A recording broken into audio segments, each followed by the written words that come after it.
Very good morning everyone. स्वागत करते हैं एक बार फिर से हम आपके अपने यूट्यूब चैनल सीयूटी रैंकर्स में। जैसा कि आप लोग यह थंबनेल देख चुके होंगे और इस थंबनेल के द्वारा आप लोग को पता चल गया होगा कि आज हम लोग जो सेशन होने वाला है वह प्रीवियस ईयर क्वेश्चन पे आपका आधारित होने वाला है। और आपको बता दें कि यह जो प्रीवियस ईयर क्वेश्चन है वो आपका बीएड का है और बीएड कोर्स कोड आपका यहाँ पे देख सकते हैं कि PGQP74 और ये PGQP74 जो है वो आपका कोर्स कोड है BHU का। BHU बीएड का यह आपका कोर्स कोड है। और आज हम लोग जो सॉल्व करने वाले प्रीवियस ईयर पेपर वह सेक्शन ए को हम लोग यहाँ पर सॉल्व करेंगे। सेक्शन ए जो है वह सभी सब्जेक्ट ग्रुप के लिए एक समान होता है। बस यहाँ पे अंतर क्या होता है कि सेक्शन ए जो होता है वह दो भागों में डिवाइड कर लिया जाता है। एक आपका हिंदी मीडियम के स्टूडेंट के लिए, दूसरा आपका इंग्लिश मीडियम स्टूडेंट के लिए। तो यह जो पेपर आप लोग को सॉल्व करके बताया जाएगा यह हिंदी मीडियम के स्टूडेंट के लिए है। इंग्लिश मीडियम के लिए स्टूडेंट के लिए जो आपका सेक्शन ए आता है उसका प्रश्न पत्र अलग होता है, पैटर्न अलग होता है। उसके बारे में हम लोग किसी अन्य वीडियो में चर्चा करेंगे। इसके साथ आपको बताना चाहेंगे कि जो भी स्टूडेंट यूट्यूब बीएड की प्रिपरेशन कर रहे हैं वह हमारे साथ जुड़ करके अपनी तैयारी को और अच्छी कर सकते हैं और अपना सिलेक्शन पक्का कर सकते हैं। हमारे पेड कोर्स में जुड़ने के लिए आप हमें व्हाट्सएप कर सकते हैं। हमारा व्हाट्सएप नंबर है 7309733765। ये हमारा व्हाट्सएप नंबर है। इस पर व्हाट्सएप करके आप लोग ज्यादा इन्फॉर्मेशन अगर आपको चाहिए पेड कोर्स से संबंधित तो इन्फॉर्मेशन ले सकते हैं। चलिए अब बात करते हैं हम लोग अपने क्वेश्चन पे कि जो क्वेश्चन पूछा जाता है प्रीवियस ईयर पेपर में वह किस प्रकार के आपका क्वेश्चन पूछा जाता है। तो क्वेश्चन नंबर आपका 1 दिया हुआ है यहाँ पर कि निम्न में से कौन सा वर्ण जो है आपका व्यंजन नहीं है। तो आपको बता दें कि जो आपके वर्णमाला में इसमें स्वर और व्यंजन होते हैं तो इसमें आपको पूछा गया है कि व्यंजन नहीं है, यानी कि आपका पूछा गया है कि स्वर कौन सा है। तो स्वर आप लोग देख रहे होंगे ऑप्शन नंबर सी आपका स्वर है। यह आपका दीर्घ स्वर की श्रेणी में इसको हम लोग रखते हैं। ठीक है, आप लोग को पता होगा, आप लोग को नहीं पता होगा तो इसके बारे में हम लोग और भी आप लोग को डिस्कशन करेंगे जब आप लोग की क्लासेस ले जाएंगे, थ्योरी क्लासेस। तो ठीक है, चल अब आते हैं प्रश्न नंबर हम लोग 2 पे। क्वेश्चन नंबर 2 आपका दिया हुआ है यहाँ पर कि नीचे दो कथन दिए गए हैं, कथन नंबर 1 और कथन नंबर आपका 2। इन दो कथनों में पहला दिया है कि वाक्य भाषा की एक ऐसी इकाई जो किसी भाव या विचार को व्यक्त करती है, जो बिल्कुल ही सही है। दूसरा है कि वाक्य के भेद 3 आधार पर किए जाते हैं, ये बिल्कुल ही गलत है। वाक्य के भेद जो है वह 3 आधार पर नहीं बल्कि 2 आधार पर आपका किया जाता है। पहला जो है आपका रचना के आधार पर, दूसरा जो है आपका अर्थ के आधार पर। शब्द के आधार पर कोई भी वाक्य का जो भेद है कह सकते हैं वह नहीं किया जाता है। इस प्रकार से हमारा कथन 1 सही है और कथन 2 जो है आपका गलत है। तो यहाँ पे आप लोग देख सकते हैं कथन 1 सही है और कथन 2 जो है आपका गलत है। अब आते हैं हम लोग प्रश्न नंबर आपका 3 दिया हुआ है। क्वेश्चन नंबर 3 दिया हुआ है यहाँ पर कि इह लोक का विलोम बताइए, यानी अपोजिट बताना है। तो इह लोक का जो विलोम होगा वह क्या होगा आपका परलोक होगा। ठीक है, क्या होगा आपका परलोक, यानी ऑप्शन नंबर हमारा तीसरा का ए सही होगा। अब आते हैं हम लोग क्वेश्चन नंबर आपका 4। क्वेश्चन नंबर 4 जो दिया हुआ है उसे आप लोग एक बार थोड़ा सा मैं इसको जूम कर लेता हूं ताकि आपको और भी अच्छे से क्लियर समझ में आए। ठीक है, अब क्लियर आप लोग को उम्मीद करते हैं समझ में आ रहा होगा यहाँ पर। ठीक है, ज्यादा मैं जूम नहीं करूंगा, नहीं वरना ये फट जाएगा। ठीक है, 1 मिनट। चलिए अब यहाँ पे आप लोग को समझ में आ रहा होगा। क्वेश्चन नंबर 4, ठीक है, देखिए क्वेश्चन नंबर 4 दिया है कि निम्नलिखित में से कौन सा शब्द जो है वर्तनी की दृष्टि से अशुद्ध है, यानी शुद्ध शब्द आपको बताना है। यहाँ पे 4 ऑप्शन दिए गए, ज्योत्सना, ज्योत्सना, ज्योत्सना और यहाँ पे ज्योतिषना। तो ऑप्शन नंबर बी आपका जो है वह सही आंसर होगा। ठीक है, अब आते हैं क्वेश्चन नंबर आपका 5। क्वेश्चन नंबर 5 यहाँ पे दिया हुआ है आपका कि बताइए कि कुल का समानार्थी शब्द कौन सा होगा। देखिए 2 तरह के हम लोग कुल लिखते हैं। पहला कुल इस प्रकार से आपका लिखा जाता है, ठीक है, और दूसरा जो कुल होता है वो आपका इस प्रकार से आपका लिखा जाता है। ठीक है, तो आप लोग देख सकते हैं कि ऑप्शन नंबर हमारा यहाँ पे ये दिया हुआ है कुल। तो इस कुल का जो हम लोग इंग्लिश में लिखते हैं वो टोटल होता है, यानी आपका संपूर्ण होता है। ठीक है, लेकिन ये जो आपका कुल है ये आपका वंश से संबंधित है, इसलिए ऑप्शन नंबर हमारा बी क्या होगा, सही आंसर होगा। ठीक है, चलिए अब आते हैं क्वेश्चन नंबर आपका 6। तो क्वेश्चन नंबर जो 6 आपका दिया हुआ है वह कुछ इस प्रकार से है कि जो आंखों के सामने हो उसके लिए एक शब्द क्या होगा, यानी जो आंखों के सामने हो उसके लिए एक शब्द बताइए। अप्रत्यक्ष, परोक्ष, प्रत्यक्ष या फिर आपका सर्वज्ञ। तो सही आंसर होगा आपका ऑप्शन नंबर सी, यानी प्रत्यक्ष जो होता है उसको हम लोग जो आंखों के सामने हो उसी को कहते हैं। अब आते हैं क्वेश्चन नंबर आपका 7। तो क्वेश्चन नंबर 7 यहाँ पे पूछा गया आपसे कि उंगलियों पर नचाना, उंगलियों पर नचाना मुहावरे का सही अर्थ क्या होगा। परेशान करना, इशारा करना, वश में करना या फिर आपका शोषण करना। तो हम कह सकते हैं कि जो उंगलियों पर नचाना होता है यानी कि इच्छा अनुसार कार्य कराना होता है। क्या होता है? इच्छा अनुसार कार्य कराना, यानी जब कोई आपको वश में कर लेता है तो अपने इच्छा अनुसार आपको कार्य कराता है। तो ऑप्शन नंबर सी हमारा सही होगा। अब आते हैं क्वेश्चन नंबर आपका 8। तो देखिए क्वेश्चन नंबर 8 क्या कह रहा है, निम्नलिखित में से शुद्ध वाक्य बताइए। तो शुद्ध वाक्य बताना है, बच्चों से क्रोध मत करो, बच्चों पर क्रोध मत करो, या फिर बच्चों से ही क्रोध करो, या फिर बच्चों से क्रोध नहीं करो। तो ऑप्शन नंबर हमारा बी सही होगा कि बच्चों पर क्रोध मत करो, यह आपका सही आंसर होगा। अब आते हैं क्वेश्चन नंबर आपका 9। तो क्वेश्चन नंबर 9 यहाँ पे आपसे दिया हुआ है कि निम्नलिखित में तत्सम शब्द बताइए। तत्सम शब्द नहीं है, ये आपको बताना है कौन सा तत्सम शब्द नहीं है, यानी कि तद्भव पूछा हुआ है। तो कांस जो है वो आपका तत्सम है, बंदूक तत्सम है, खंडहर जो है आपका तद्भव है। तो आपसे तद्भव पूछा गया है, इनडायरेक्ट अगर गए हैं तो आपसे क्या पूछा गया है, तद्भव पूछा गया है, क्योंकि खंडहर का जो आपका तत्सम होता है वह खंड गृह होता है। तो इस प्रकार से हमारा ऑप्शन नंबर सी सही होगा। अब आते हैं प्रश्न नंबर आपका 10। तो देखिए प्रश्न नंबर 10 यहाँ पे पूछा गया है कि निम्नलिखित में से कौन सा कथन सही नहीं है। कथन जो है आपका वह सही नहीं है, यह पूछा गया है। हिंदी में सभी विशेषणों का प्रयोग संज्ञाओं के समान होता है।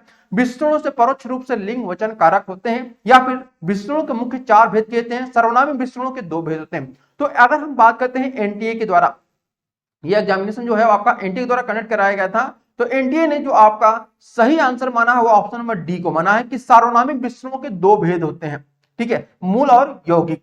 तो यहां पे आपका ऑप्शन नंबर डी जो है आपका गलत होगा, क्योंकि एनटीए ने यहां पे इसको सही माना है। लेकिन अगर हम बात करते हैं कि जो सही आंसर होगा वो ऑप्शन नंबर ए सही होगा।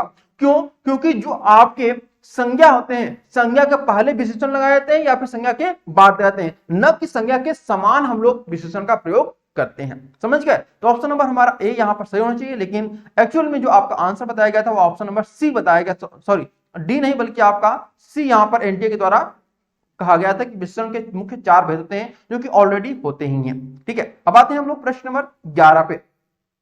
प्रश्न नंबर 11 जो दिया है कि इनमें से कौन भारत के नए मुख्य आर्थिक सलाहकार यानी कि सीईओ के रूप में नियुक्त किए गए हैं। तो आपको बता दें कि सन 2021-22, ठीक है, सन 2021-22 का जब आपका बजट पेश किया जा रहा था, ठीक है, बजट पेश किया जा रहा था केंद्रीय बजट, तो ठीक उसके कुछ समय पहले ही वी अनंत नागेश्वरन को यहां पर सीईए के रूप में नियुक्त किया गया था। ठीक है, अब आते हैं प्रश्न नंबर आपका 12। थोड़ा सा मैं इसको जूम आउट कर लेता हूं क्योंकि अब क्वेश्चन की संख्या, जो क्वेश्चन है वो आपका थोड़ा सा बड़ा हो गया है। तो देखिए क्वेश्चन नंबर आपका 12 दिया हुआ है, यहां पर क्वेश्चन नंबर 12 दिया है कि निम्नलिखित में से कौन सी कंपनी ने 7 नई सार्वजनिक रक्षा उपक्रम कंपनियां स्थापित की हैं, जिसे आयुध निर्माण बोर्ड की पुनर्संरचना करने के माध्यम से स्थापित किया गया है। तो 4 ऑप्शन दिए गए हैं, इनमें से अगर बात करते हैं कि म्यूनिशंस अंश इंडिया लिमिटेड, यंत्र इंडिया लिमिटेड और ग्लाइडर्स इंडिया लिमिटेड, ये 3 ऐसी कंपनियां हैं जिन्होंने कि सन 2022 में ही क्या किया था कि सार्वजनिक रक्षा उपक्रम कंपनियों के रूप में ये स्थापित किए गए थे। इसलिए हम ऑप्शन नंबर हमारा जो आपका इस प्रकार से डी कहेंगे वो आपका क्या हो जाएगा, वह सही आंसर होगा। ठीक है, अब आते हैं हम लोग प्रश्न नंबर आपका 13। तो प्रश्न नंबर 13 यहाँ पे जो दिया गया है इसे बहुत ही ध्यान से समझिएगा, और यह प्रश्न जो है बहुत इंपॉर्टेंट रहा था। यहाँ पे दिया गया है कि कमला दास की आत्मकथा जो है, कमला दास की जो आत्मकथा है उसका नाम क्या है। कमला दास की आत्मकथा का नाम जो है आपको बता दें कि यह आपका माई स्टोरी उनकी एक आत्मकथा का नाम है। उनकी कविता एक थी, उन कविताओं की कुछ पंक्तियां हैं जिनकी वजह से मैं आपको बताना चाहूंगा कि कमला दास को भारत की सबसे बोल्ड और सबसे निडर लेखिका के रूप में जाना जाता है, और उनकी कविताओं के द्वारा आप लोग ये जान भी सकते हैं कि उनको क्यों बोल्ड और निडर महिला यानी फिर कवि कह सकते हैं कवित्री या फिर लेखिका के रूप में हम लोग जानते हैं। तो यहाँ पे आप लोग को कुछ पंक्तियां हैं उनकी, उनके बारे में हम लोग यहाँ पे बात करेंगे आप लोग को, ताकि आप लोग को पता चल सके कि जो कमला दास है वो किस प्रकार की लेखिका रही हैं। तो उनकी कविता कुछ पंक्तियां हैं। आसान है एक मर्द की तलाश जो तुम्हें प्यार करे, आसान है एक मर्द की तलाश जो तुम्हें प्यार करे, बस तुम ईमानदार रहो कि एक औरत के रूप में तुम चाहती क्या हो, बस तुम ईमानदार रहो कि तुम एक औरत के रूप में चाहती क्या हो, उसे सब सौंप दो, उसे सब सौंप दो। उसे कौन? मर्द को सब सौंप दो, वह सब जो तुम्हें एक औरत बनाती है, वह सब जो तुम्हें एक औरत बनाती है। बड़े बालों की खुशबू, यानी कि तुम्हारे जो बड़े बड़े बाल हैं उनकी जो खुशबुएं हैं वो भी तुम उस मर्द को सौंप दो। साथ ही स्तनों के बीच की कस्तूरी और तुम्हारी वो सब स्त्री की जो भूख है उस पुरुष को वो सब कुछ क्या करो, उसको सौंप दो। तो इस प्रकार से यहां पे कहने का अर्थ क्या है कि इस जो पंक्ति थी ना, ये पंक्ति, इस पंक्ति के द्वारा जब लोगों ने देखा कि एक महिला जो अपनी लेखनी में क्या करती है कि पुरुषों को लताड़ रही है, पुरुषों को यहां पर दिखा रही है कि पुरुष किस प्रकार से यहां पर महिलाओं के पीछे पड़े रहते हैं, या फिर मतलब कह सकते हैं कि आज के समय में जो वर्तमान स्थिति है उसको बहुत ही अच्छे तरीके से उन्होंने प्रकट किया है, जिसकी वजह से उनकी कविताएं जो हैं वो बहुत ज्यादा फेमस हो गई थी। ठीक है, इसके बारे में हम लोग ज्यादा और जानकारी यहां पर आप नहीं देंगे। अगले वीडियो में हम लोग कुछ और भी चीजें जानेंगे। जब हम लोग को थ्योरी क्लासेस पढ़ाएंगे हिंदी की, तो वहां पर मैं कमला दास की जरूर आप लोगों को चर्चा करूंगा। ठीक है, चल अब आते हैं क्वेश्चन नंबर आपका 14। तो देखिए क्वेश्चन नंबर 14 जो दिया हुआ है आपका गलत मान लिया गया था, यानी एनटीए ने इसे क्या किया था, इसे बोल दिया था कि आपका क्वेश्चन जो है आपका ड्रॉप्ड रहेगा। ठीक है, क्या रहेगा आपका, ड्रॉप्ड रहेगा। तो इसलिए इस क्वेश्चन को हम लोग ज्यादा डिस्कशन नहीं करते हैं। अब आते हैं सीधे हम लोग क्वेश्चन नंबर आपका 15 पे। ठीक है, क्वेश्चन नंबर 15 आपका दिया हुआ है, ध्यानपूर्वक समझिएगा। यहाँ पर क्वेश्चन नंबर 15 कि निम्नलिखित में से 2 नोबेल पुरस्कार प्राप्त करने वाली प्रथम महिला कौन थी। तो ऑप्शन नंबर हमारा ए सही होगा, मैडम क्यूरी। मैडम क्यूरी को सन 2000 मैडम क्यूरी एक ऐसी महिला थी जिन्हें कि क्या मिला था कि 2 बार नोबेल पुरस्कार मिला था। पहला जो मिला था उनको 1903 में मिला था। ठीक है, दूसरा 1911 में मिला था। पहली बार जब उनको मिला था तो उनको भौतिक के रूप में मिला था, भौतिकी के क्षेत्र में। ठीक है, इसके बाद जो उनको मिला था वह आपका रसायन के क्षेत्र में मिला था। ठीक है, रसायन के क्षेत्र में मिला था, यानी कि 2 बार उन्हें मिला था, 1903 और 1911 में। तो पहली बार भौतिकी और दूसरी बार रसायन के क्षेत्र में। अब आते हैं हम लोग प्रश्न नंबर आपका 16। तो प्रश्न नंबर जो 16 दिया हुआ है इसे हम लोग एक बार देख लेते हैं कि क्या आपका दिया हुआ है। तो ये आपका रीजनिंग का क्वेश्चन दिया गया है। ठीक है, क्या दिया हुआ है, रीजनिंग का क्वेश्चन दिया है कि एक विशेष कूट आपका दिया गया है और इस कूट के माध्यम से आपको यह बताना है कि ग्रेड का ये जो कूट है वह क्या होगा, ग्रेड का। तो ग्रेड का कूट क्या होगा ये जानने के लिए हमें क्या करना होगा कि पहले हम यहाँ पर वी का ग्रेड पता करते हैं, फिर इंडियन का और कंट्री का। तो हम लोग क्या करेंगे कि पहले और दूसरे में देखेंगे कि क्या मिल रहा है। तो पहले और दूसरे में यहां पे देखेंगे वी और वी मिल रहा है, और तो वी हमारा पहले मिल गया। और वी का कोड क्या होगा भाई, तो अब यहां पे देखेंगे कि इन दोनों में क्या मिल रहा है। ठीक है, इन दोनों में देखेंगे क्या मिल रहा है, तो आप कह सकते हैं कि आपका इन दोनों में जो मिल रहा है वो के ए मिल रहा है। ठीक है, क्या मिल रहा है, के ए। अब सेकंड देखेंगे कि इंडियन या फिर इंडिया, दोनों एक ही बात है। तो इंडिया या फिर इंडियन में क्या मिल रहा है आपका कोड, तो ये कोड आपका जो मिल रहा है पहले और तीसरे में। आप देखेंगे पहला दूसरा तो हो गया, अब यहां पर हम लोग पहले और तीसरे में देखेंगे तो आपका इंडियन यहां पर भी है और इंडिया यहां पर भी है। अब यहां देखेंगे पहले में क्या है आपका जे ए है और तीसरे में भी जे है, तो इंडिया का हो जाएगा जे ए। क्लियर बात है। उसके बाद हम लोग कंट्री देखेंगे, तो कंट्री का हम लोग को यहां पर देखने को मिल रहा है, वह क्या आपका मिल रहा है, तो कंट्री पहले में भी है और आपका चौथे में भी है। ठीक है, यानी पहला और चौथा को हम लोग देखेंगे, अब पहला और चौथा, तो कंट्री यहां भी है, आपका कंट्री यहां भी है। अब यहां पे देखेंगे कि आपका के ए हो गया है, के ए हो गया है, उसके बाद आपका जे ए हो गया है। अब यहां पर आपका बचा एच यू नहीं यू ओ मिला है। ठीक है, यू ओ यहां भी है और यू यहां भी है, तो यू और ओ हो गया। ठीक है, और लास्ट में हमारा बचा ग्रेड। तो ग्रेड हमें कहीं आप देखने को नहीं मिल रहा है, यानी कि हमें बी का मिल गया है, इंडियन का मिल गया है, कंट्री का मिल गया, तो ग्रेड का ऑटोमेटिक हमारा क्या हो जाएगा, आपका इंडियन का के हो गया आपका, उसके बाद जे हो गया, यू हो गया और एच यू हो जाएगा। तो ग्रेड का आपका हो जाएगा option number D, H U आपका सही आंसर हो जाएगा। ठीक है, चलिए अब आते हैं प्रश्न नंबर आपका 17। तो देखिए 17 जो आपका दिया हुआ है इसमें सिंपल सम क्वेश्चन को देखेंगे, पहले हम पढ़ लेते हैं ताकि आप लोग को भी पेपर समझ में आ जाए कैसा पेपर आप लोगों का पूछा गया है। a@b, ठीक है, a@b, ए बी की मां है, a#b, ए बी का पिता है, A rupees B, A B का पुत्र है। तो सिंपल सम यहाँ पे रुपीज वाला पूछा गया है कि एक्स और जेड का आपको मान बताना है।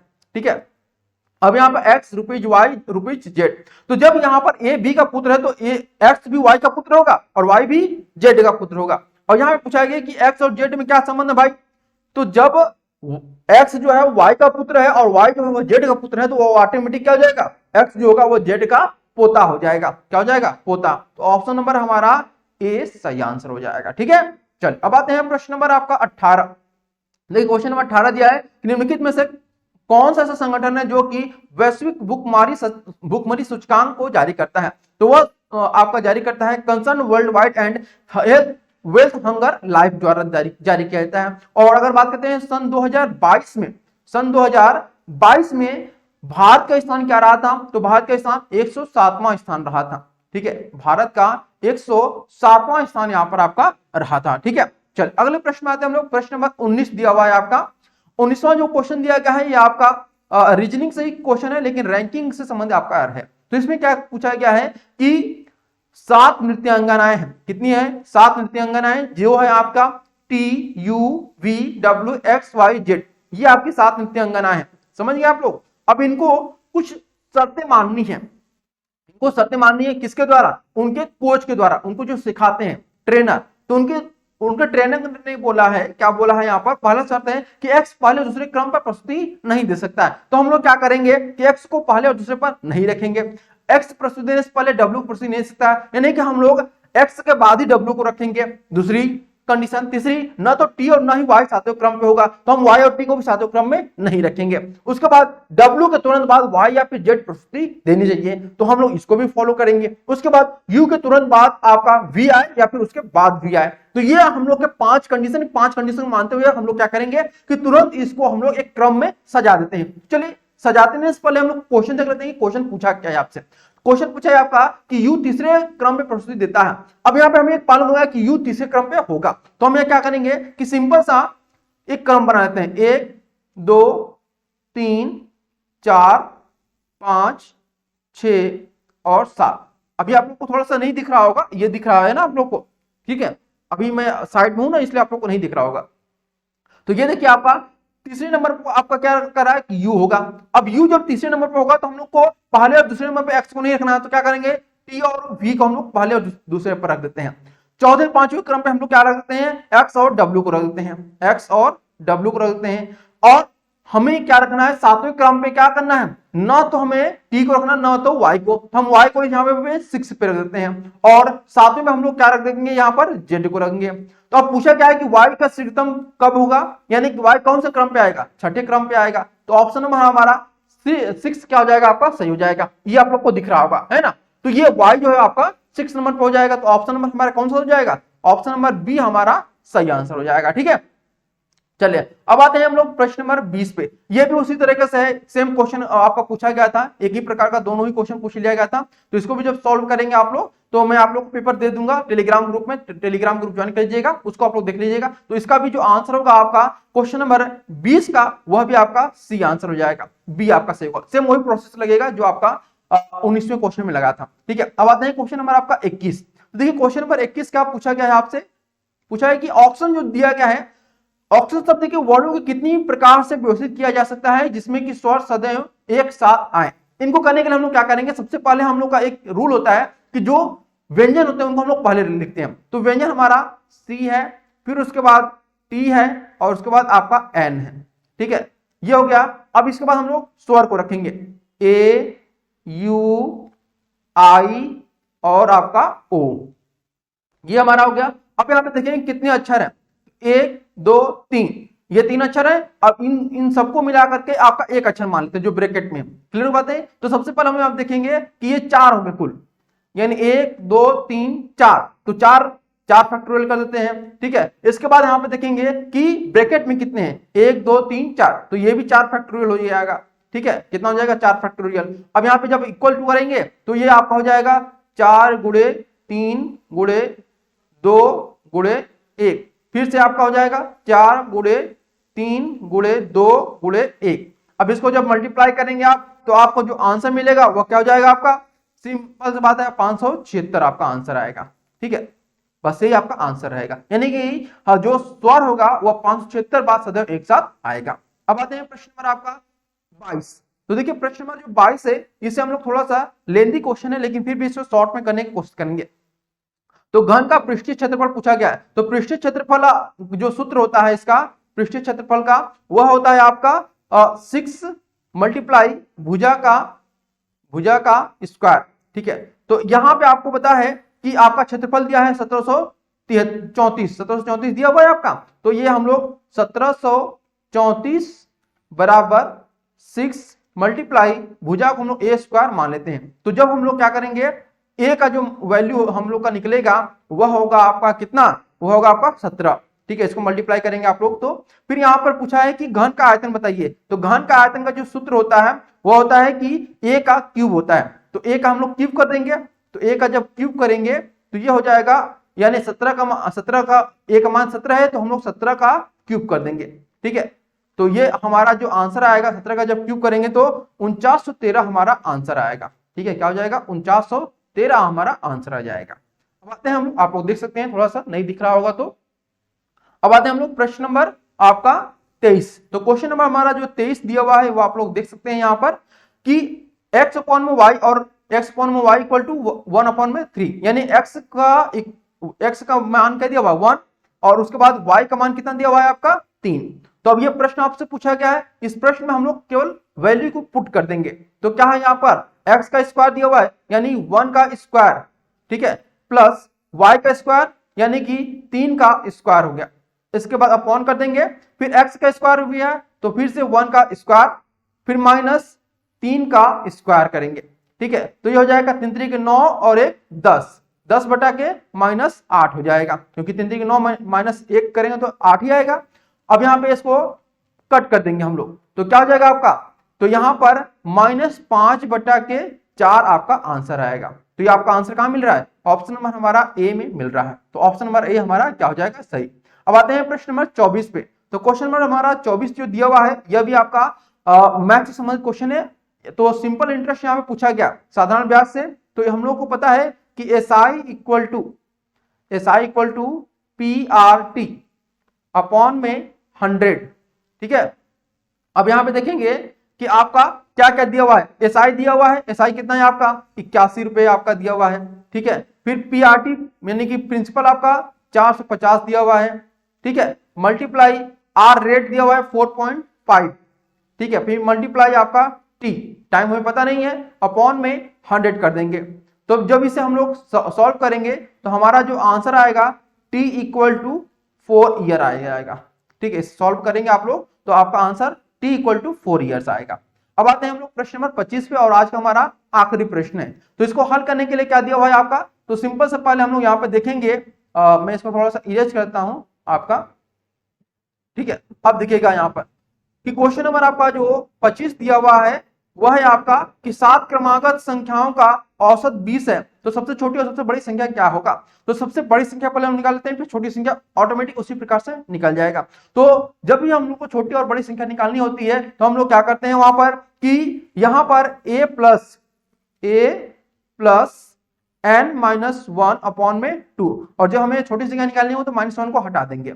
बस यहाँ पे a का मान, a का वैल्यू जो होता है वो आपका औसत है, a का मतलब एवरेज, तो ये आपका 20 और प्लस n का मान होता है 7 -1 अपॉन में आपका 2। तो जब इसे हम लोग सॉल्व करेंगे तो आपका क्या हो जाएगा, 6 बट्टा के 2 और 20 दूनी के 40, 40 में से 6 घटा 36, 36 में से 2 घटा आपका 2, और उसके बाद आपका कितना हो जाएगा, यहाँ पे 36 में मतलब यहाँ पे कट करेंगे, सॉरी 46 ना होगा, तो ये आपका कितना हो जाएगा, 7 में से 1 6 और ये आपका 46 हो जाएगा। ठीक है, कितना हो जाएगा 46 और बटा के 2, तो इस प्रकार से हमारा कितना हो जाएगा आपका, तो 2 दूनी के 4, 2 तिहाई 6, यानी कि 23 जो है वो आपका बड़ी संख्या निकलेगा। और इसी प्रकार छोटी संख्या जब निकालेंगे तो छोटी संख्या इसी प्रकार से कुल माइनस हटा देंगे हम लोग, तो यहाँ पे आपका कितना हो जाएगा, ये आपका आ जाएगा 17।